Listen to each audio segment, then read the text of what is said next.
SK Chaudhary शिक्षा न्यास द्वारा संचालित बेनीपट्टी प्रखंड के कृषि विज्ञान केंद्र चांदपुरा बसैठ में आयोजित 3 दिवसीय अंतर्राज्यीय कृषि शिक्षा स्वास्थ्य महोत्सव सह मेगा एग्री एक्सपो के प्रथम दिन का उद्घाटन शुक्रवार को केरल के राज्यपाल राजेंद्र विश्वनाथ अर्लेकर ने किया। प्रसिद्ध शिक्षा न्यासी डॉक्टर संत कुमार चौधरी की अध्यक्षता एवं सुमित झा के मंच संचालन में आयोजित कार्यक्रम में राज्यपाल अर्लेकर ने कहा कि बिहार ने उन्हें बहुत कुछ सिखाया है।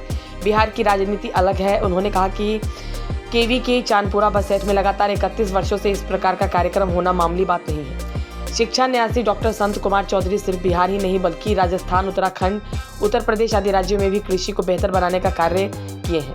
कार्यक्रम को सूरीनाम के राजपूत अरुण कुमार हेरडीन, रसिया के व्यापार आयुक्त एवगिनी ग्रिबा, पूर्व केंद्रीय कृषि राज्य मंत्री हुक्मदेव नारायण यादव, बिहार के पूर्व उद्योग मंत्री से मधुबनी के विधायक समीर कुमार महासेठ, NEAMIM के DG डॉक्टर ग्लोरी स्वरूपा, नेपाल कृषि मंत्रालय के सचिव डॉक्टर योगेंद्र कर्की आदि ने संबोधित किया। राज्यपाल के द्वारा मधुबनी के DM Arvind Kumar Verma, SP Yogendra Kumar, Mithila mushroom Pandaul Gandhbair की संचालिका प्रिया कुमारी, मधुबनी बड़ा बाजार की समाज सेविका रीना सर्राफ, मिथिला पेंटिंग कलाकार विनीता झा, निशा झा आदि को सम्मानित किया गया।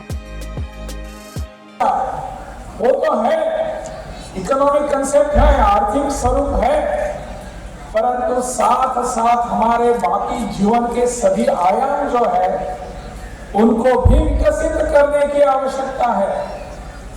खेती को भी इसी दृष्टि में देखने की जरूरत है।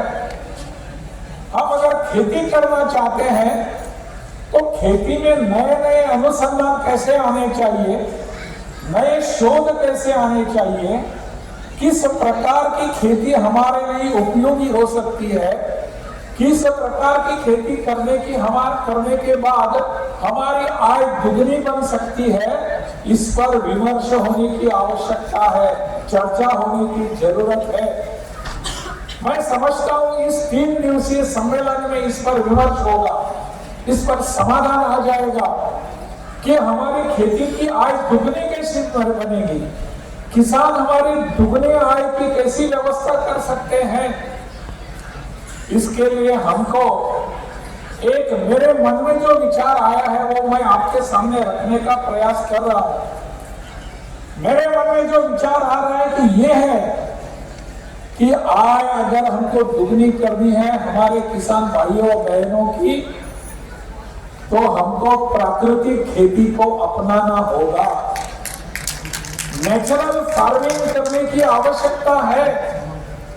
फर्टिलाइजर्स का उपयोग जब हम खेती में करते हैं तो हम देखते हैं कि हमारी वहां की मिट्टी का स्तर कैसे नीचे गिरता है। हमारी मिट्टी, फिर हमारी खेती, हमारी जमीन फिर एक बार उसके लिए उत्पादन करने के लिए योग्य नहीं रहती आपके 1-2-4 सालों के बाद। परंतु अगर हम प्राकृतिक खेती अपनाते हैं तो प्राकृतिक खेती अपनाने के बाद हमारी खेती में जो मिट्टी का स्तर जो होता है, उसकी फर्टिलिटी जो होती है वो नीचे नहीं जाती। इसलिए हमको इस दिशा में कुछ प्रयास करने की आवश्यकता है। मैंने ऐसे एक राज्य में देखा, हिमाचल प्रदेश में प्राकृतिक खेती के लिए वहां क्या प्रयास हो रहे हैं। लगभग आज की तारीख में वहां 2 लाख से ज्यादा किसान प्राकृतिक खेती का उपयोग कर रहे हैं। उनको जाकर पूछिए एक बार क्या कर सकते हैं वो, और उन्होंने अपनी आय कैसी दुगनी की है। मैं यहाँ मेरे सामने एक यहाँ होर्डिंग बोर्ड देख रहा हूँ, डॉक्टर राजेंद्र प्रसाद केंद्रीय कृषि विश्वविद्यालय, अपने पुसा का केंद्रीय विश्वविद्यालय है। पिछले वर्ष मैं वहां गया था। वहां जाने के बाद वहां के VC है, वहां के अपने एग्रीकल्चर साइंटिस्ट हैं। एक वाक्य में 3 बातें उन्होंने कही है। नौकरी करना कनिष्ठ होता है, व्यापार करना मध्यम होता है और कृषि करना सर्वोत्तम होता है।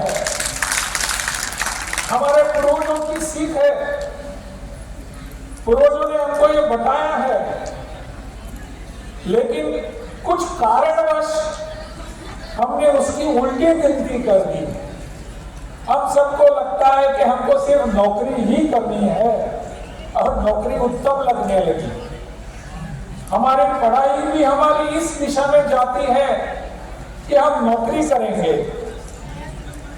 परंतु इस सोच को बदलने की आवश्यकता है मेरे मित्रों। हमको खेती की तरफ सर्वोत्तम उत्तम देखने की आवश्यकता है, खेती करने की आवश्यकता है, जरूरत है। मैंने यहाँ जो होर्डिंग लगाया हुआ इसमें देखा पढ़ा मैंने कि विकसित भारत की जो कल्पना है 2047 में, उसमें हमारा खेती का क्या योगदान रहेगा, कैसा योगदान रहेगा, इस पर आज कल परसों इन 3 दिनों के इस सम्मेलन में विमर्श होगा, चर्चा होगी, डिबेट होगा। क्या क्या करना चाहिए इस पर विमर्श करके उसके समाधान सामने आएंगे।